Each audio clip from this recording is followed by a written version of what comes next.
beautiful people, and welcome back to another episode of Parenthoot. I'm Neha, and if you're new here, this is a space for real conversations about parenting. Not the filtered, Instagrammable version, but the lived, messy, transformative, sometimes lonely, sometimes transcendent version. We talk about careers and caregiving, resentment and repair, exhaustion and joy, and everything in between. Today's episode is going to feel very honest, possibly even uncomfortable in parts, but deeply real. I am in conversation with Paula Simpson, a writer and marketing professional who runs a business with her husband Reza. She is also the mother of 4-year-old Sulaiman, or Sulu as she calls him, and she describes her parenting journey as challenging. PPD, matrescence, missing her old life of travel and freedom, researching her way through the endless noise of parenting gyan, building mom friendships, and trying to raise a child she'll be proud of as an adult. Paula, I'm so glad you're here. Thank you for trusting this space and being here. Thank you for inviting me. Let's start with you, not just as a mother, but as a person. If you had to describe yourself in 3 words or phrases right now, what would those be? Chaotic, Mm-hmm. stressed, permanently stressed. That's 2 words. uh, and funny, potentially. Oh, I would attest to that. You should read her LinkedIn posts to know what we are talking about because they are just so funny.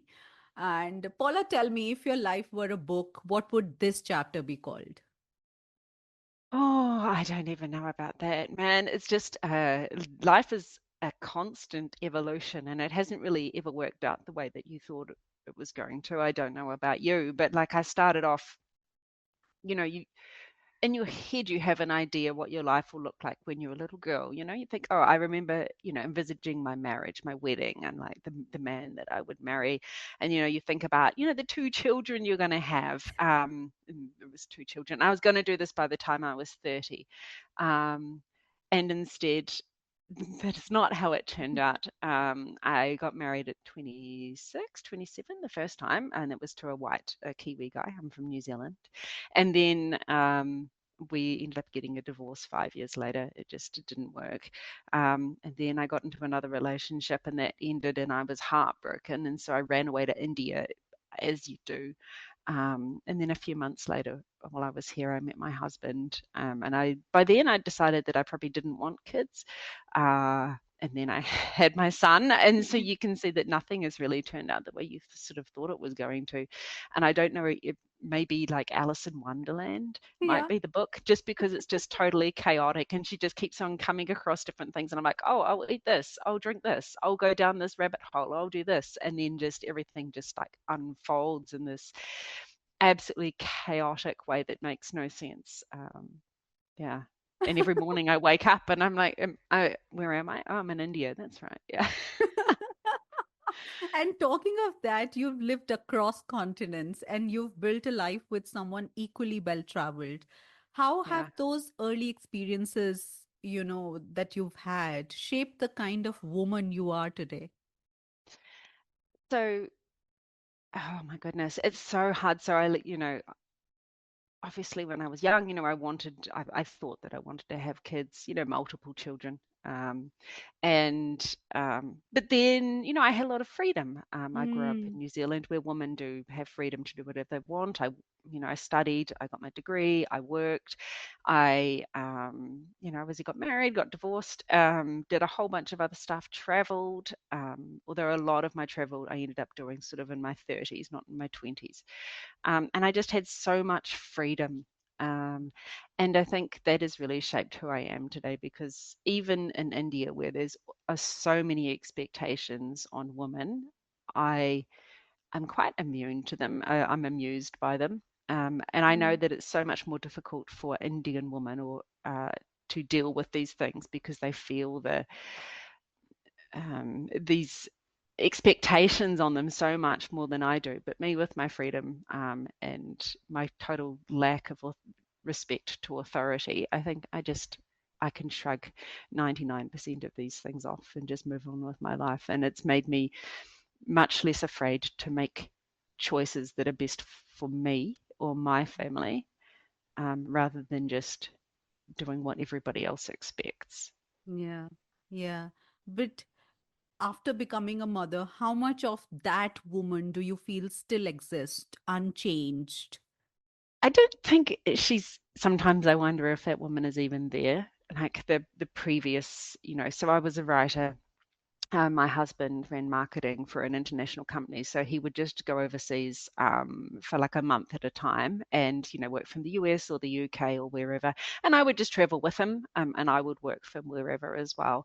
And so that freedom was just they were the glory days, man. Just great people you would work with. I could work from any kind. I can't.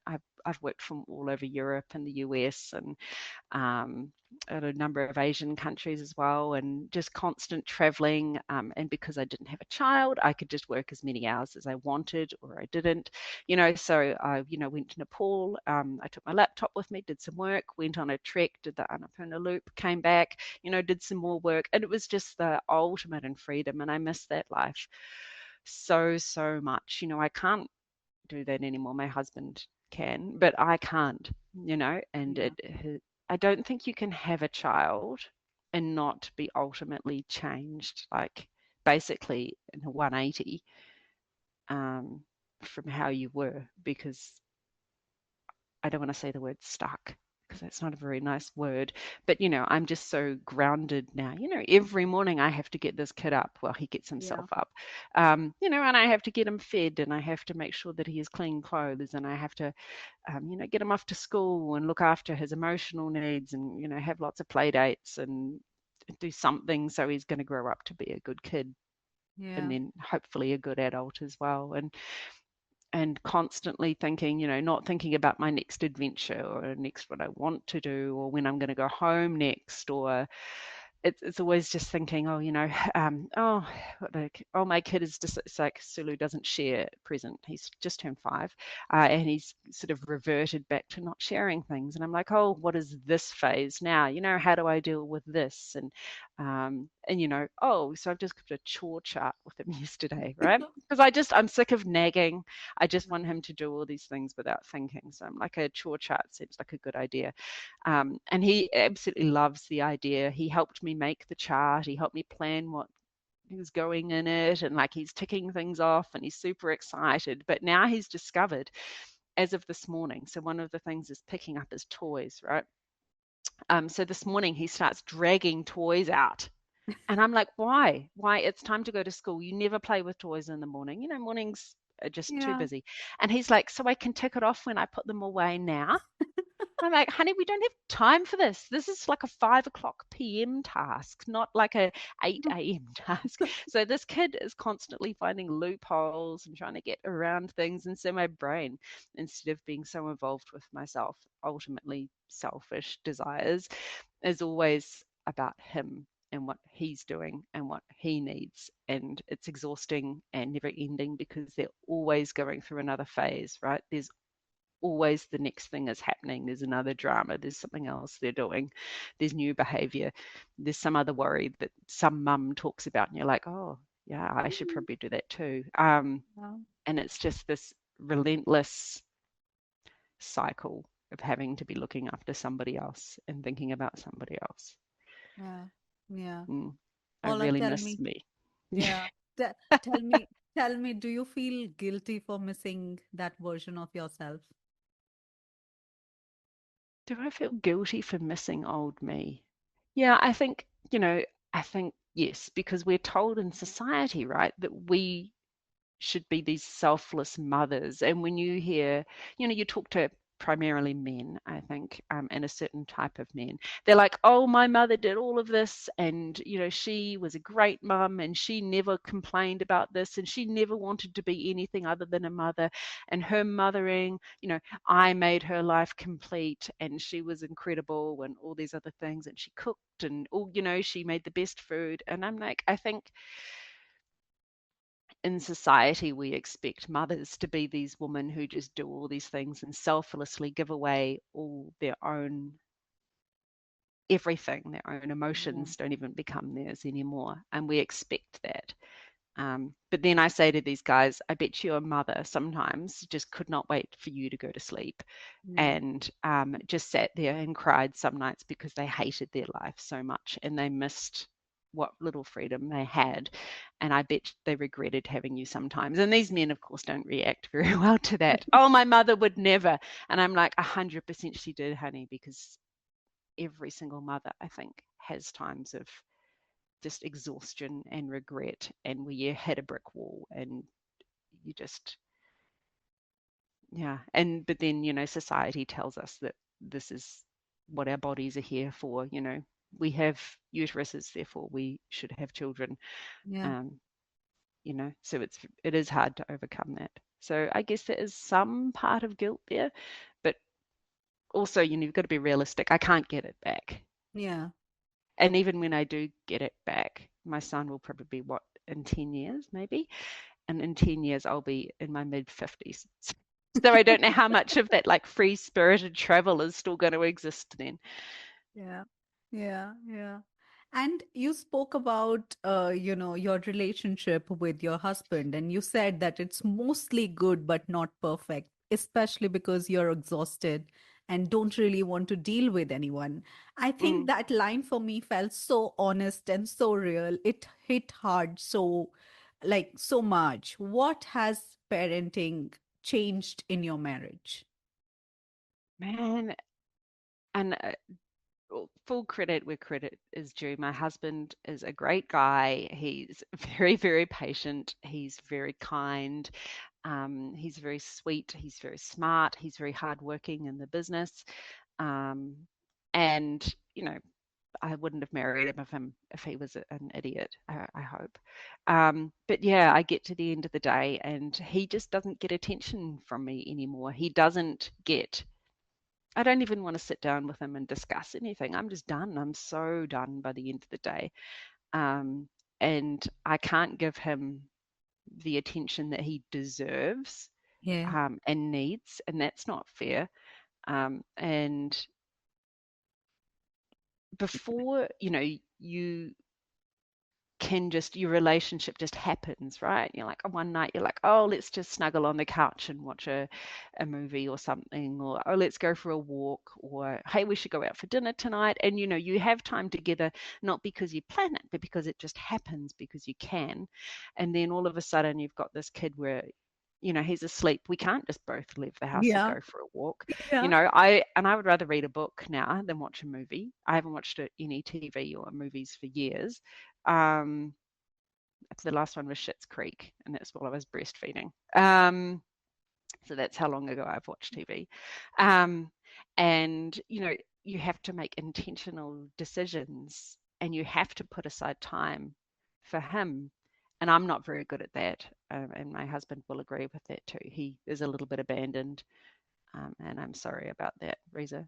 But yeah, it's just hard because I don't know how you're supposed to leave some gas in the tank at the end of the day, when you've looked after your kid all day, and then you've also got a business to run and work to do, and running a household and planning 400,000 meals and snacks.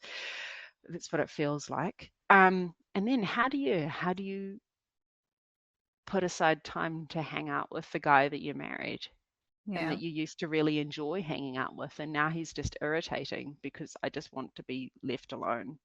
yeah, I, you know, and he's yeah, not irritating, not any more irritating than he was when I married him. Yeah.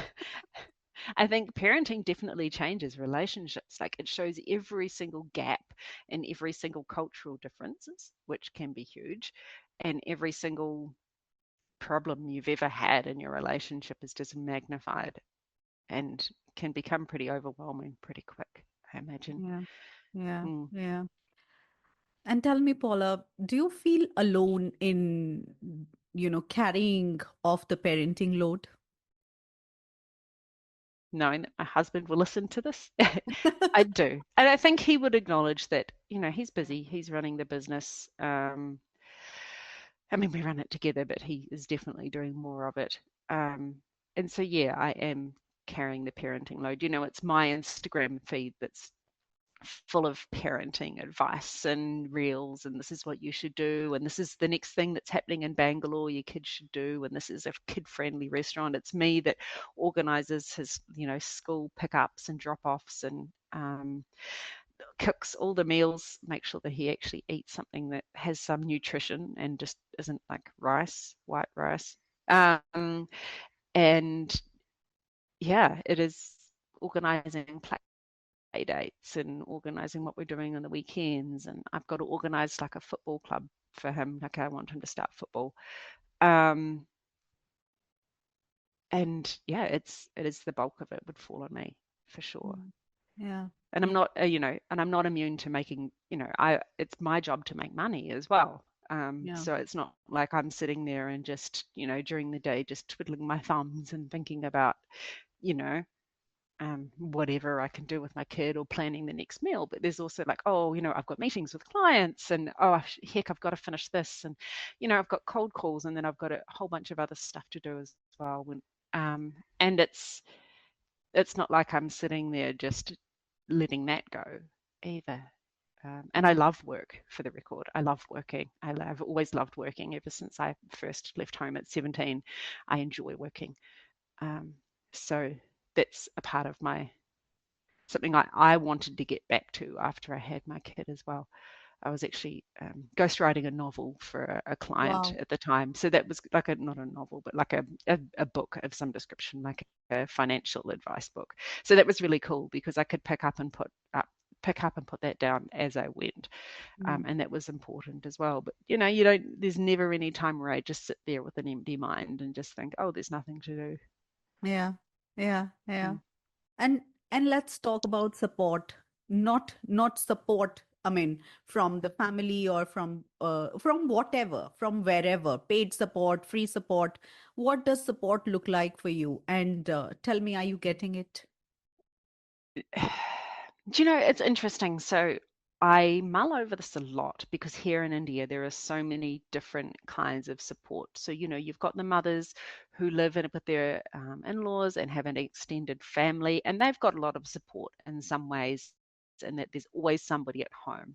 Maybe that person isn't particularly physically able, so they can actually, they can watch the kid, but is it ideal? Probably not. I've got friends who have multiple house helps, so like a full-time maid and a full-time nanny. They're still busy women, they're still struggling to do things. I've got a friend who's got like a full-time driver for their kid, and they've got like, obviously a full-time nanny as well. The kid, the kid's in school. I'm certain they've probably got a full-time maid at home, and she's still a busy lady. So I struggle to have other people in my home. This whole, oh, just get a cook, oh, just get a full-time maid, oh, just get a nanny. That was really tough for me. I don't like people in my space. I didn't grow up with that. I just grew up in a straight nuclear family. Um, so I had a nanny, and I had her for 4 years, 3 years, and she was great. Usha, she was incredible. She was just amazing with Sulu and completely reliable, and gave me the ability and the flexibility to work. But then, once Sulu started bigger kids school, and he's up till 3, there's no point retaining her. So, um, and I've never really had my in-laws live with me. Like they'll come maybe for a month over Ramadan or something, but even then they're, elderly, and it's not like they can take a very energetic 5-year-old boy for a walk because he's just running off and climbing trees and jumping, and they're Mhm. terrified and they can't keep up with him. Yeah. And my family obviously are back in New Zealand. Um, I'm a long way from home. Um, and so support, yeah, it's tough because where do you allow the support? Mm. And and where I end up falling over is my relationship with my husband, because I just don't have the energy for him. And also I don't give as much energy to work as I would like, because I really want, there's people that say, oh, relish the time with your young kid because Yeah. you're only going to get this once, and on some level that does make sense. um it's I don't think there's any necessarily any easy way of being a mother, whether you've got like a full house help and like four people in the house looking after that kid, the mental load is still with you. You still are the one Yeah. thinking, oh, my kid is hitting other kids. What am I going to do? Or my kid, I don't know, is still wetting the bed and he's 15 years old. I should probably do something about that. I don't know, but it's still the mental load is still very much on the mother, even if you have all the physical tasks taken care of. And there's added complications with having full-time house help Yeah. or living with your in-laws or your parents as well. So, if you've got full-time house help, they swoop in and they take the plates and the cups to the kitchen and wash them. So the kid's never learning how to clean up after themselves. If you're living with the in-laws who will just say, oh, I don't want the kid to be screaming, so I'm just going to give him this chocolate. The kid is then eating snacks at all hours of the day and night, and they're learning if they scream enough that they get what they want. So like there's this whole I don't think there's necessarily any easier way to do this Yeah. unless you have super good in-laws or parents who are totally on your page and who are supportive of you Yeah. Yeah.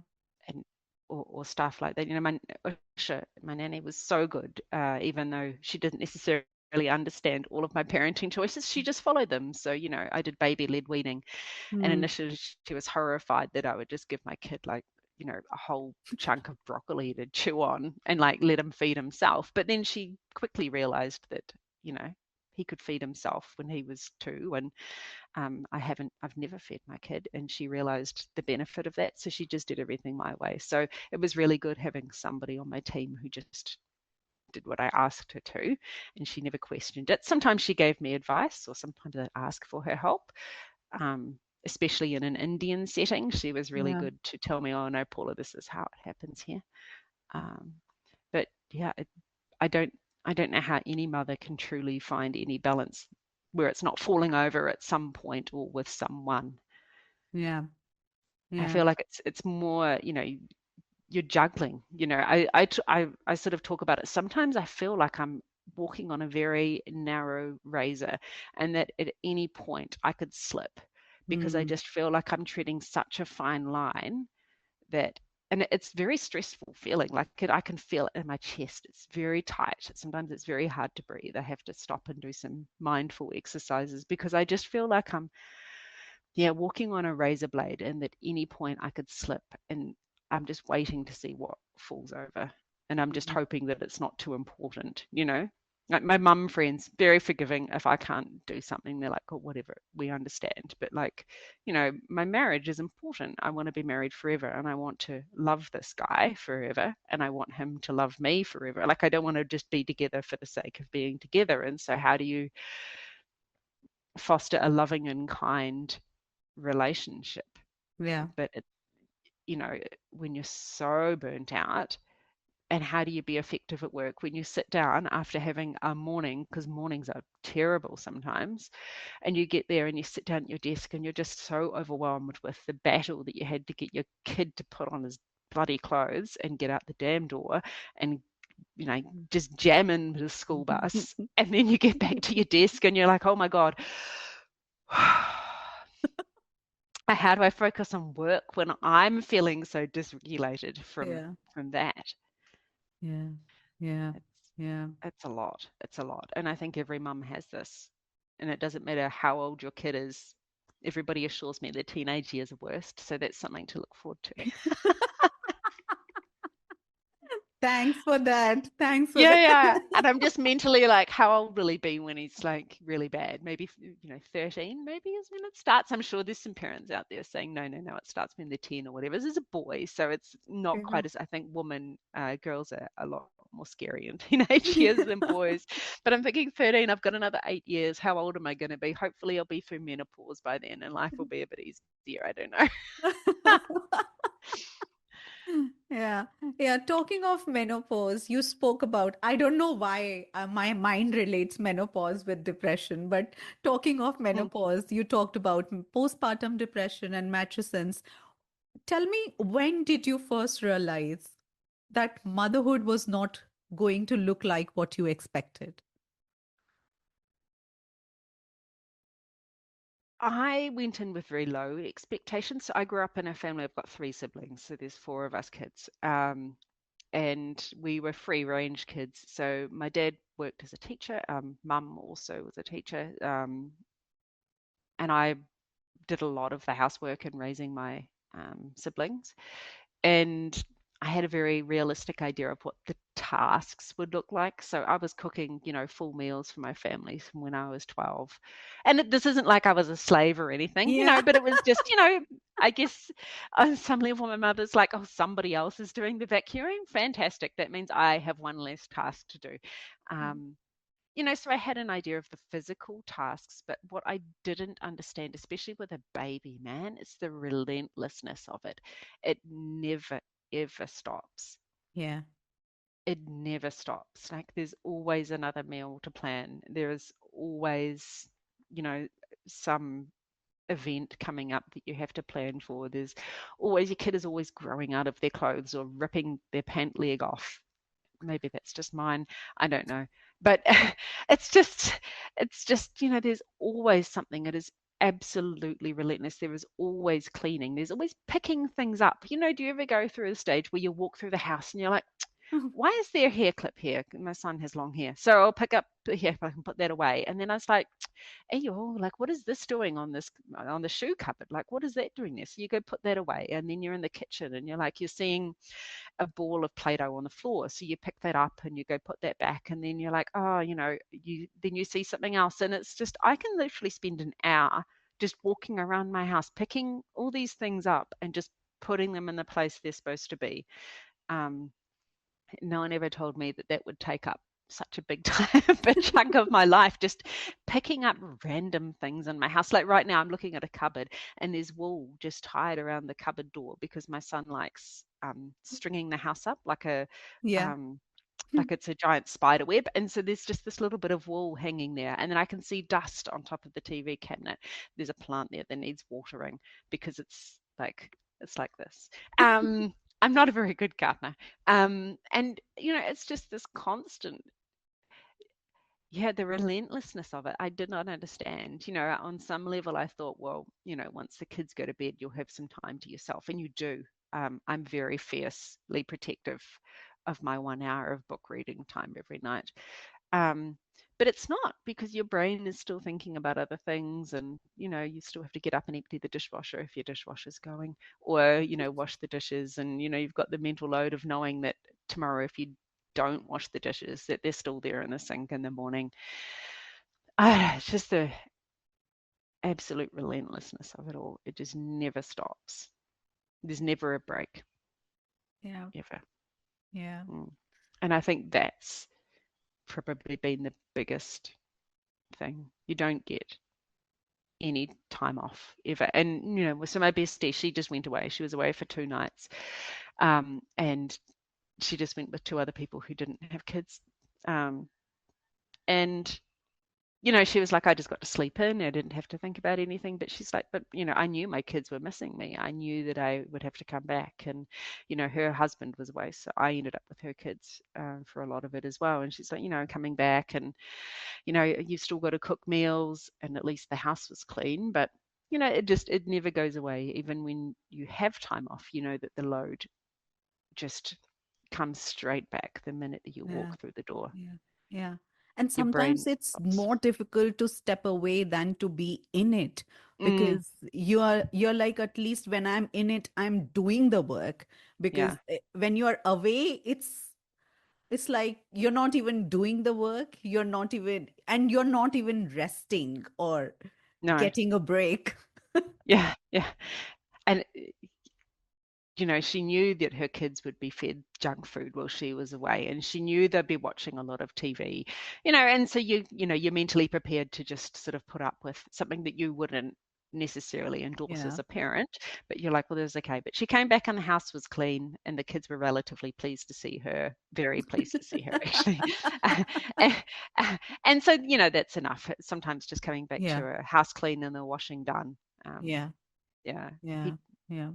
and the kids loved and looked after and just happy to be reunited with their mum. That was enough. But yeah, Yeah. I've had a break. I went to Kolkata for a friend's marriage at the beginning of shit, that was last year, about this time last year. I went and had Mm-hmm. 3 nights away, and because my in-laws were here with my Oh, husband at that point, and that was a nice break.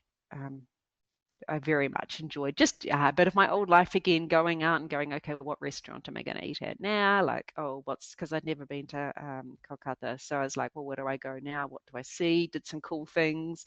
There's a really cool, I know it's not everybody's taste, but there's a cemetery there which is filled with like the graves of all the Britishers mm-hmm. and like their amazing lives. So these women who were 28 who had like 10 children and then died of the consumption at age 28, like very like and the whole life story is written on the gravestone. Very, very interesting. Um, very interesting old city to explore, and I loved it, just the freedom. And then what am I going to have now? I'll go have this biryani, because Yeah. they have aloo in their biryani, and I think aloo should be in biryani. I'm absolutely black and white with that. Your biryani sucks unless there's aloo in it. Yeah, and so just planning that out, that was amazing, but that was a year ago. Now that I think about it, I haven't had a break. I haven't had another night off Yeah. for a year. Yeah. Mm. Yeah. And talk to me about PPD, Paula. What did it Oh, feel like in your body, in your mind? so I had prenatal depression as well. When I was Oh, pregnant, I could mm. feel it. I knew that I was depressed. And I was also, this was in lockdown as well. He's a COVID baby. Um, and I'm an extrovert. I don't know if that's obvious. And wonderful support here in my society. Like there were people, other people I would swap meals with, and we'd drop off things, and we were allowed to go out for walks as long as we didn't get too close to other people. But it's still isolating. I still missed all my friends, and we had Zoom meetups for my book club and my food groups and all those things. But it's still not quite the same as actually seeing people. And so that definitely contributed. And then in my head also, I had also thought I would go home and have my baby in New Zealand, because just the familiarity of a system in New Yeah. Zealand and no language barrier. Like I might speak a bit of Hindi, but my Kannada is maybe 10, 20 words. It's certainly not fluent. And I just really wanted to be home, but I couldn't get home because the New Zealand government locked the borders and were just like, too bad, you can't get here. It was going to be a massive drama to get there. Um, and and it was manageable when I was pregnant, right? Because the Yeah. baby is tucked away safely. And apart from the guilt that I was, setting up my child wrong with my bad negative hormones and bad feelings, he was safe in there and I didn't have to do any extra work. But once he arrived and the sleeplessness kicked in as well, and the language difficulties with my mother-in-law who speaks Tamil, and my Tamil was even less than my Kannada. Pick a language, any language. Look, if I just had to learn one language, it would have been okay. But I've got a smattering of, everything going around, and just being so far from the familiar and such. And I'm used to being, India is home, and I Yeah. love India, and I'm very well accustomed to it now. It's been here for almost a decade. But when everything else is so new, I'd never had a Yeah. child before, and it really highlighted the areas where I was falling apart. And then my husband also and I didn't go through that scenario very well, and some pretty ugly things happened that um, they were pretty awful. And yeah, it was incredibly tough. And I thought many times about killing myself. I live on the ninth floor, so you know, it's not uncommon here in India. And I thought long and hard about that. Um, Many times it was a constant thought in my head. Anyway, when Sulu was 9 months old, I decided to sleep train him. Now, my husband was dead against sleep training, so I waited till he went on a work trip. And I understand that sleep training isn't for everybody, and I accept that. And but I will just say that my kid is an amazing kid now. If you met him, he's just incredible. Um, and so there's no he's not been harmed by this anyway. So I contacted a sleep trainer from home because I wanted somebody who I had that cultural similarity with. Yeah. And we're talking about the sleep training, and talked about his sleeping or lack thereof and all this other stuff and what I wanted out of this and things like that. And then she stopped and she said, Paula, she's like, we've talked a lot about your baby, but what about you? How are you? And I just burst into tears and I said, I'm not good. And I told her everything. And she's amazing. She's actually a registered nurse in New Zealand. And so she basically said, okay, we need you to get on antidepressants. And at that point, like, I didn't have my husband here. It was an emergency. I was in a very bad way. And she was just like, okay, so this is what I would prescribe you in New Zealand, or this is what would be prescribed in New Zealand. Can we find out what the equivalent of that is in India? So me and my Googling fingers, we figured that out. And then India's lack of control over drugs, I just went to the pharmacy and told them what I wanted, and they just handed it over. And I was supported by her. You start on a low dose, and then you just build up over time. And it can take up to 3 months for the change Yeah. to happen. But also because after 2 nights, my son was sleeping through the night, Yeah. just like that. It was like the the fact that he was sleeping and I was getting like 7 hours of sleep a night uninterrupted, and the medication, within maybe 2 weeks, I was an entirely different person. I was looking Wow. forward to seeing my son in the morning. Like previously, it was never ending. I was looking forward to seeing him. There was some joy creeping back into my life. I didn't think about killing myself every day. Yeah. And it was immediate. And my husband got back from his work trip, and I was Yeah. like, so I have something to confess. I sleep trained our child, and he was a bit shitty, which is fair. But then he realized when he met our son again after a week and a bit away or whatever it was, and he's like, this is an entirely different child because he is actually getting sleep as well. And Sulu actually changed. He was more settled, he was happier, he was struggling because of the lack of sleep too. And obviously I was a different woman when he returned, and he was like, this was absolutely the right thing to do, and now he's very supportive of sleep training. um, and yeah, my son has slept in his own bed pretty much every single night since then, and he sleeps all the way through. Obviously, if he's sick or there's major disruption, no, but then he slips back into it as well. So if somebody is considering doing that, then I do think if it saves your mental health, I would be dead if I hadn't have sleep trained him 100%. So if that is something that is happening, then no shame and no problems, and it's not cruel or harm to the baby. You should absolutely be sleep training. But in India, it's much more regular to have the child in the bed with you and to put them on the boob at night, and then they just fall back to sleep, and there's more support during the day, especially if you're not working, so you can pop Yeah. off and have a nap and things like that. So, and I do understand that it's not for everybody, but for me it absolutely saved my life. Yeah.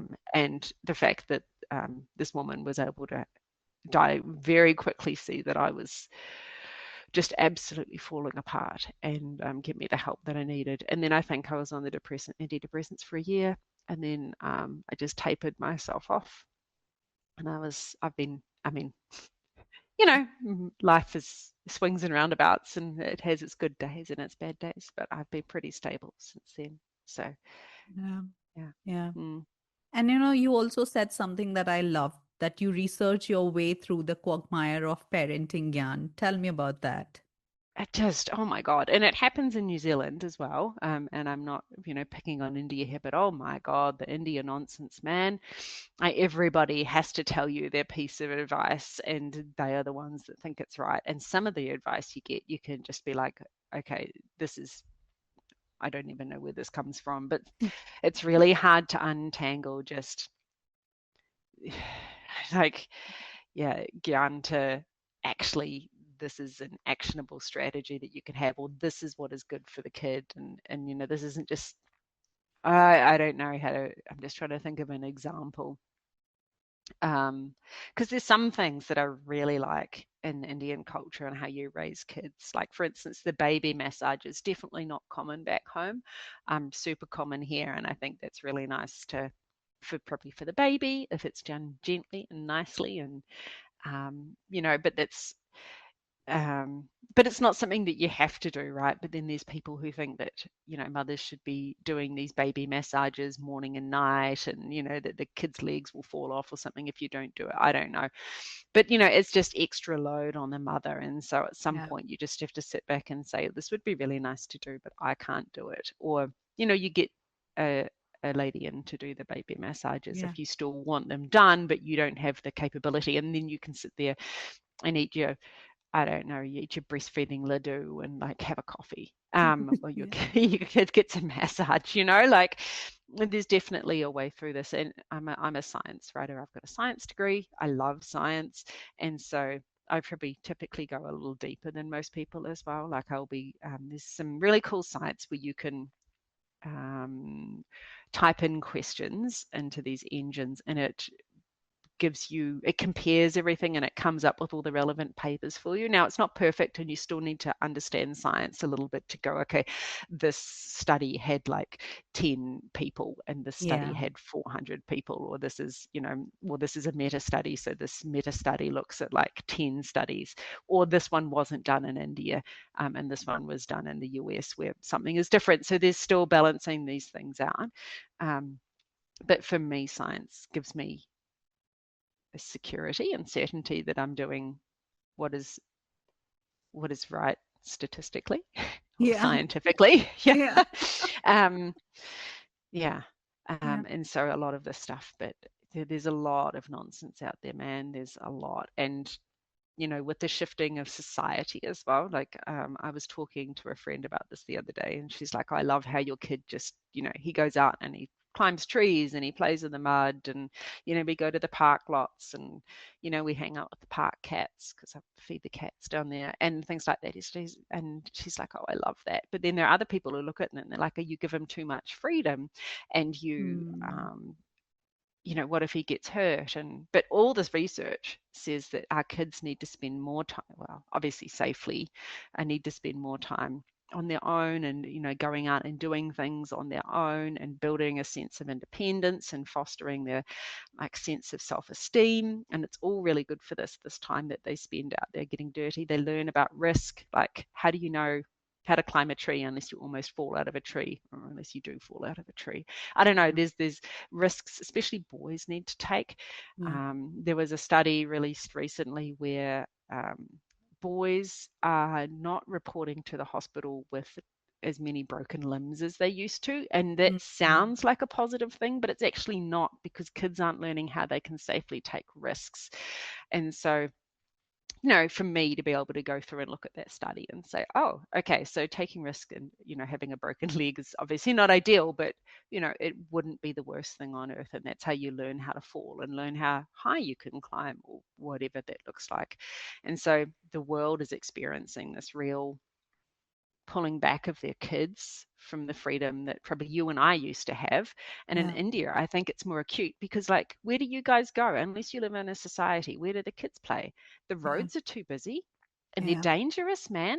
They're dangerous. Like, your kids electrocuted, going to the local shop, and, kite strings everywhere. So, getting cut on the back of a bike or something. Or I don't know, India's a dangerous place, and there's so few places that kids can safely play. And if you're in there like a gully, you can play some gully cricket, and that's cool.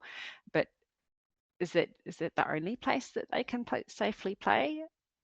I don't know. There's a case in America where this woman sent her kid out. I want to say South Carolina. I could be wrong. She sent her kid out to go to the shop to go buy like milk or whatever, and she was arrested for basically endangering her child. What? Yeah. And for you and I, who probably were just sent to like, the dairy in New Zealand or the karana here, like you're just sent out to go and get like the milk or the curd or maida or whatever, and that was just something that we've all done. And she was was doing that as well, and she was arrested for it. It's just the world is, yeah, not helping. So for me to know these things is important, and these things are rooted in science that can back Mm-hmm. up what I'm doing. And also, I kind of, one part of me wants my kid to have a similar upbringing to how I did. And I can't give him everything, obviously, because, different time, different place, but I can foster the freedom that as much as I had. Yeah. Um, Yeah. mm. Yeah. But also at the same time, especially with this Epstein stuff coming out, and you hear stories from your friends about, oh, the kirana shop guy assaulted me, or my tennis coach assaulted me, and things like that. And I'm looking at my son, who's the prettiest little boy you will ever meet or see, or looking at your little girl, or even just looking at anybody, because predators are everywhere. Like, who can you trust your kid alone at tennis class, just going to the shop to buy milk? And that's where she was assaulted repeatedly. Mm. Like, you know, there's this whole finding of some safety and some balance, and the world is very scary and confusing. Yeah. So, and I don't have the answers. Yeah. Um, but I would never leave my child alone with a solo man, with very few exceptions. My husband, my best friend's husband. Um, yeah, never. Yeah. Yeah. Obviously, his dadu was also fine. But yeah, just, yeah, it's very Yeah. hard. So, Yeah. because the statistics as well don't necessarily reflect, because as a kid, if you report this, like, what happens? So first of all, the kid has to know that something is going Yeah. wrong, and Yeah. then they have to feel secure enough to report it to their parents, and the parents then have to do something about it. Most of it is just like, oh, oh, they might go and yell at the man, or they won't even. They'll just say, well, we don't go there again, and it'll just get swept under the rug. So we don't have stats about how prevalent this is, and I suspect it's very, very prevalent, especially here in India, Yeah. just with the culture the way that it is, and so that is something that weighs on me as well. Yeah. Keeping him safe amidst all of this, and sometimes science doesn't have the answers. Yeah. Yeah. Mm. Yeah. And that that brings me to the question that do you trust your instincts when it comes to these things, or how do you decide what to do in situations where research is at one end and advice is at the other end and you are in the middle? How do you decide what to do? Ask my girlfriend, my best friend. She's got really good opinions too. But also, I mean, yeah, you can go with your gut instinct. I think every single woman will have a story about how she was assaulted, or how she had a bad feeling and she didn't trust that bad feeling and a bad thing happened. And I think we could all of us women could do with resting with that feeling for a little bit and going with our gut, especially if there's no, like, black and white answer, like, oh, you should Yeah. trust this person or not trust this person. If you've got a feeling, you should err on the side of that feeling, I believe, as well. And asking trusted people who, and not just my bestie, because we both think the same. So, I mean, obviously, in an echo chamber, that's not necessarily the best thing either. So, my father-in-law, on a lot of topics, I can talk to him about things. He's a delight. And he's obviously an older guy. And he's Muslim, and he's just got a very different perspective from me, so I trust him with a lot of my questions as well. He gives me very different advice than other people would, and I really um, love having him there for that. um, and I don't know, there's lots of other people as well, having people that you trust, not necessarily the same as you as well, but Yeah. other people that you can ask. Like, I wouldn't ask, there's a whole bunch of people I wouldn't ask. um, yeah. I have a lot of people that I can message and I'll be like, hey, this weird thing just happened. Is this an India thing? Have I misinterpreted something here? Have I gone culturally astray? I have a lot of people like that as well. So having these people that you can call on for help, and they don't think you're completely weird for this like random question, that's super helpful for me as well. Yeah. Having a good support team. Mm. Yeah. Yeah. And tell me, have you changed your mind about anything major since becoming a mother? Do you know, I'm still, you know how there's that meme, um, something like, oh, the best parents are always the people that don't have kids, because, you have all these ideas about how you would parenting and then parenting actually happens and it changes. I only had maybe one or two absolute things when I was pregnant. So one of them was he'd be sleeping in his own bed, and he's always done that. I'm a very light sleeper. I have to sleep with earplugs. Even my husband annoys me. So that was always, and that has happened ever since he was born. He slept in his own bed, and very minimal TV time. And I'm very, very leery of devices and AI in particular. I'm very, very cautious around, and we don't have to worry about AI just yet because he's 5.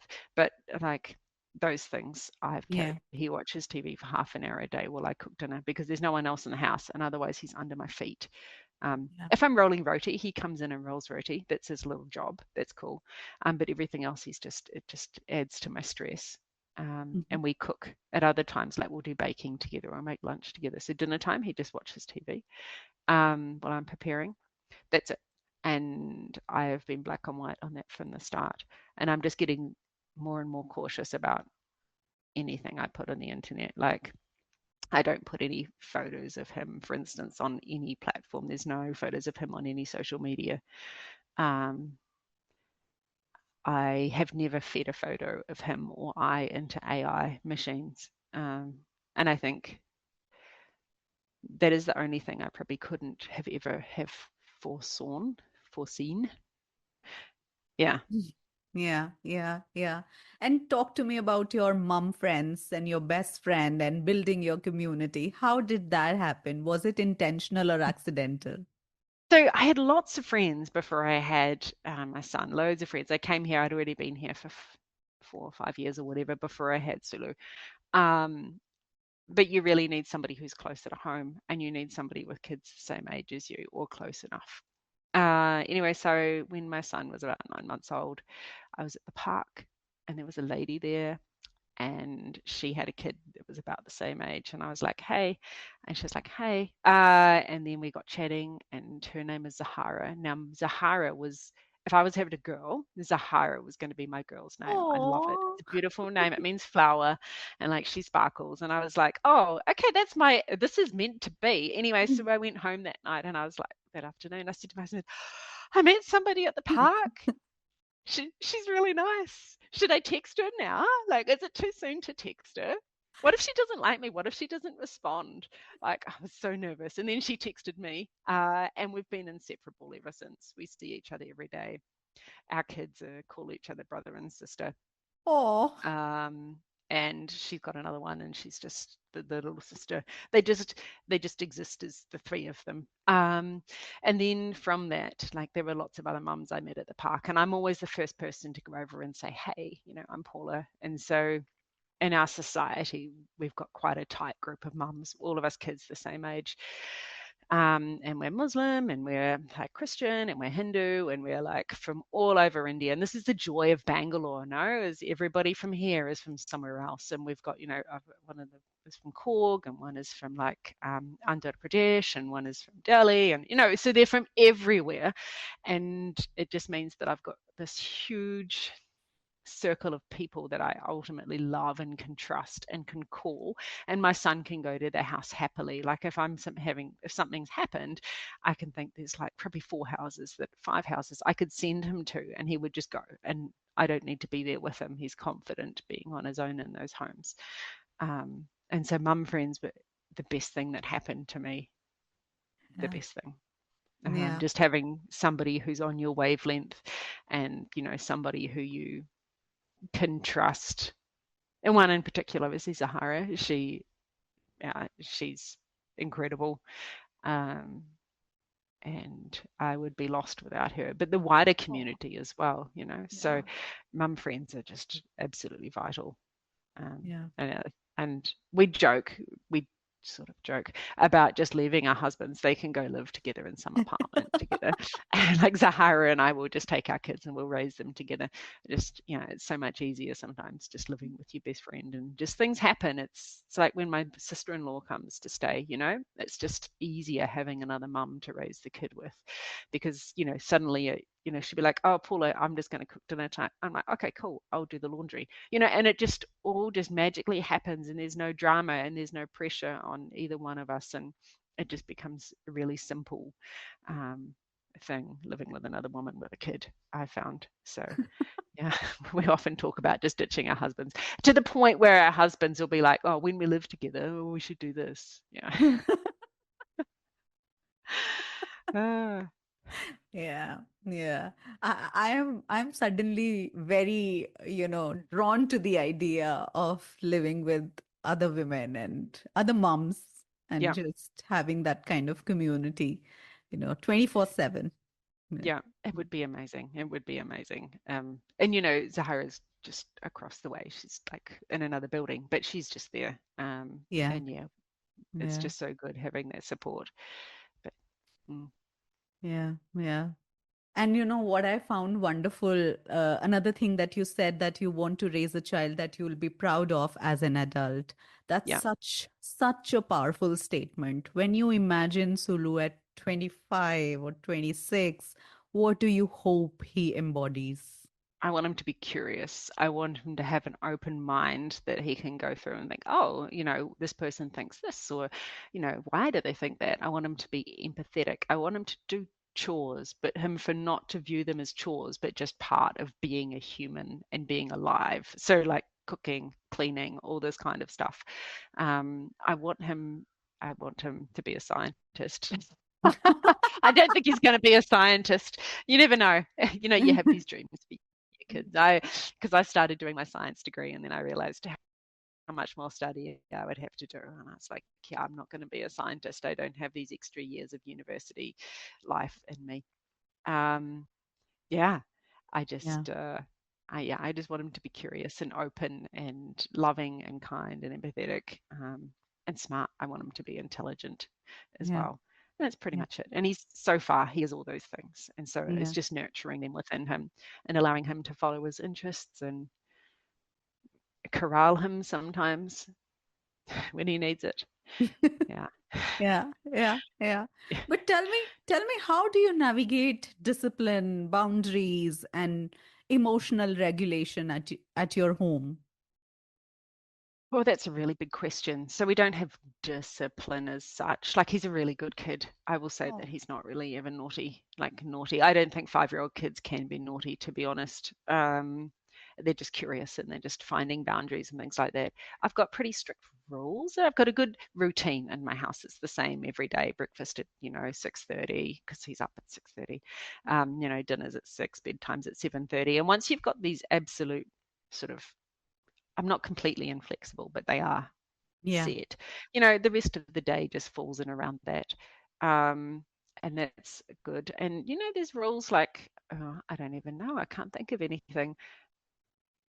He's a pretty crazy kid, to be fair. I haven't had to really do much hard parenting. The emotional regulation thing, that's hard because I struggle with that myself. And Yeah. so it's a lot of like deep breathing from my end Mm, and thinking, okay, Paula, you're the grown up, you're the adult. You know, my father didn't regulate himself. He was an angry man, he still is. And I just remember thinking as a teenager, God, you're supposed to be the adult here. And what is this nonsense, So for me, it's a lot of, I might be holding Sulu, who's sobbing because he lost a bike race, right? It happens. And I'm just having to physically remind myself to breathe and do some deep breaths and say, well, you're the grown up here. You're modeling how to manage your emotions. And I'm like, yeah, it's okay to be disappointed. We can't win everything all the time. And, that is hard. Yeah. But a lot of it is just reminding myself that I'm supposedly the adult in the situation, even though at 44, I'm not a grown up. I'm not an adult. I'm still 27, by the way, in my head. I don't know how I got to be this old. Um, but yeah, there's a lot of me having to regulate myself first, and that is very, very difficult.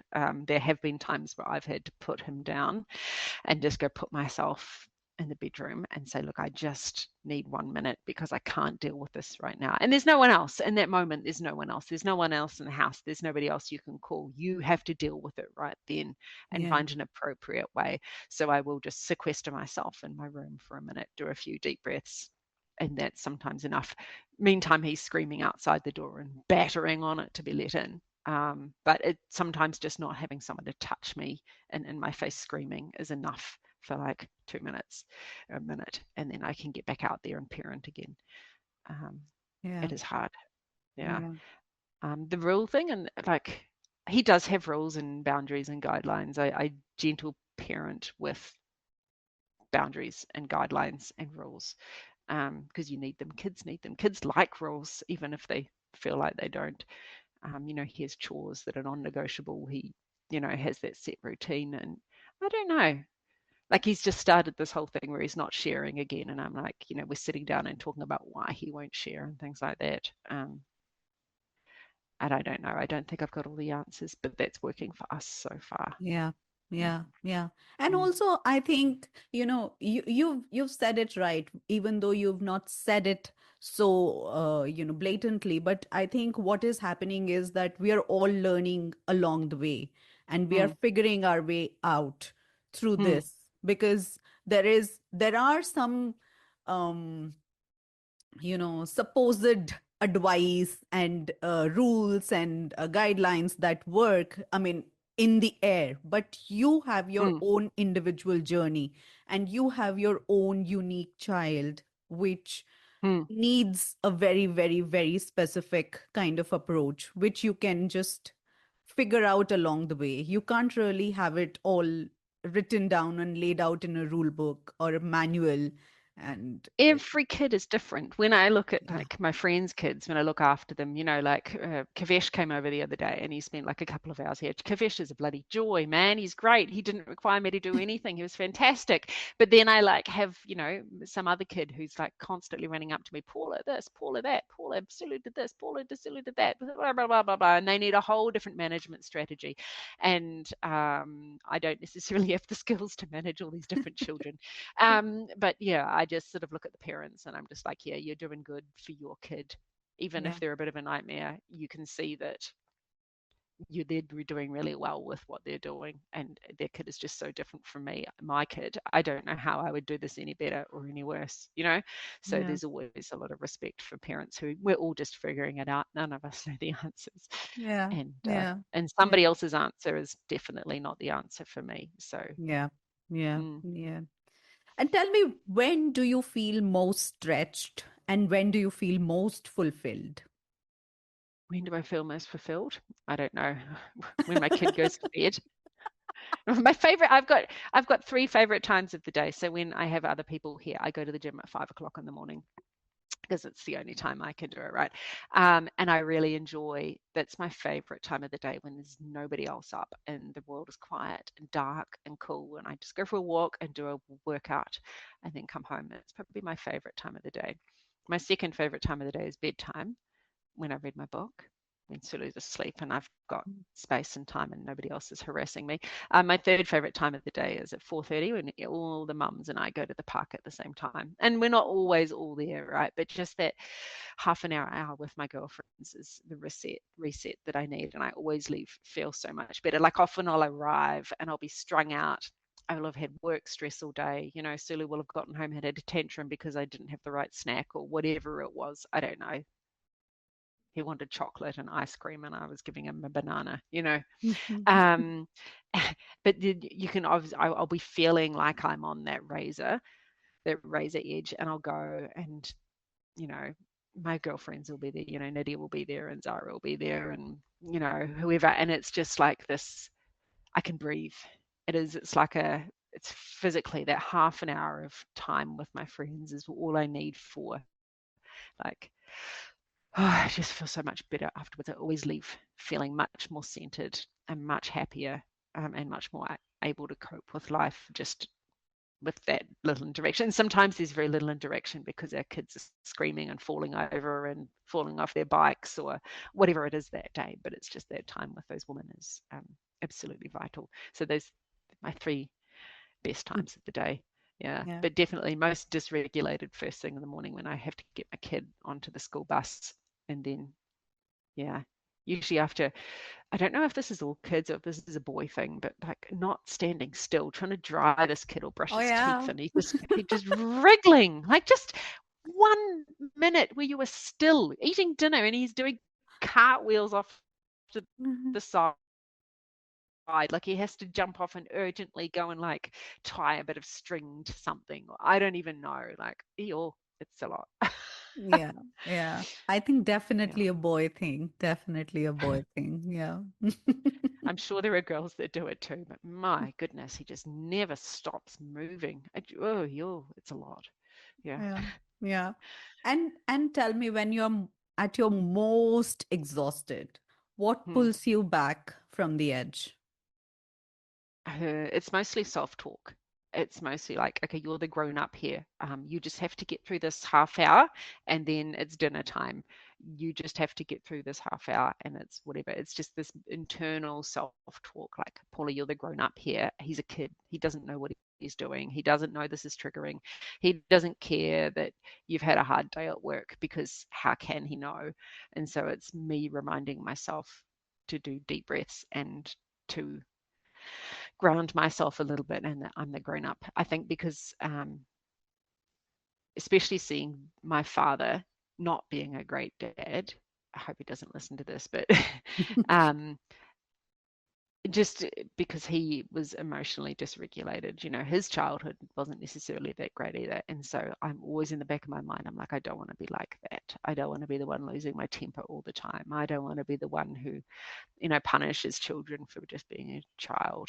And look, he wasn't a bad dad, Yeah. for anybody listening. He was Yeah. actually a great dad in so many ways, and especially for a parent in the 80s, actually fantastic when I hear about other people's childs. I'm like, okay, yeah, my parents are actually really good.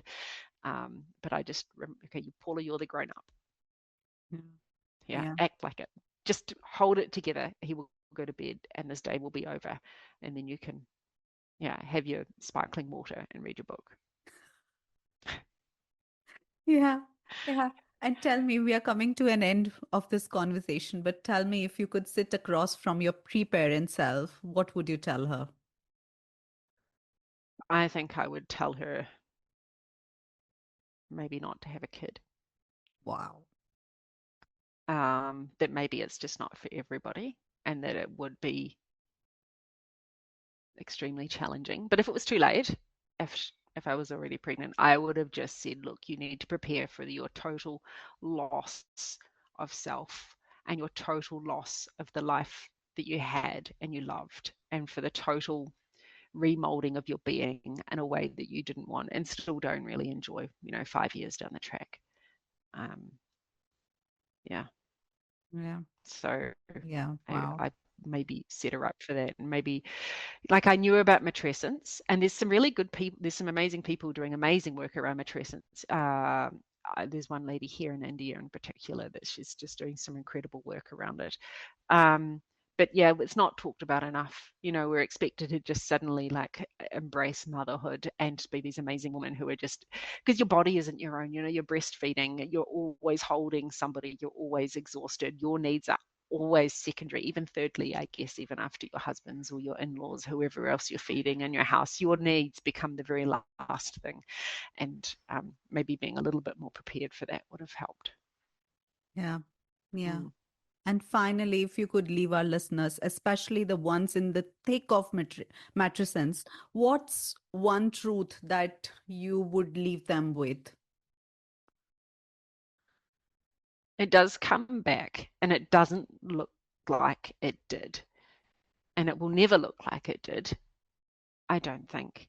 But it comes back. You will have some part of your life again And it won't be like it was, whether it's traveling or whether it's working or whether it's just the freedom to go and hang with your girlfriends and have a night out. It comes back and it's not what it was. And I think you just have to roll with the punches a little bit, but also make space you were before Yeah. and try to carry some of that over. Yeah. It comes back eventually, not today, but one day it will. Yeah. Yeah. Yeah. Here's hoping. Yeah. Yeah. Paula, thank you for being this open. Thank you for speaking about everything about missing your old life, about exhaustion without polishing it. There's so much relief in hearing someone say, "This is hard and I'm tired." And I'm so glad that we did this and we spoke about all of this. Thank you for being here. Yeah. Thank you for having me. And I also just want to say that Indian women have it so much harder, I think, than white women. There are so many more expectations in India around parenting and around motherhood in particular, and I am immune to them. And I think there's so much more expectations on Indian mothers. And I want to acknowledge that too. I think that's important to say that I've had an easier ride than many. So, yeah. Yeah, yeah. Thank you. And to everyone listening, if this conversation felt like someone articulated something you haven't been able to say out loud, please share it. Follow Parenthood, subscribe, leave a review if you can. And most importantly, keep talking about what this journey is actually like. Until next time, this is Neha Garg signing off. Bye bye.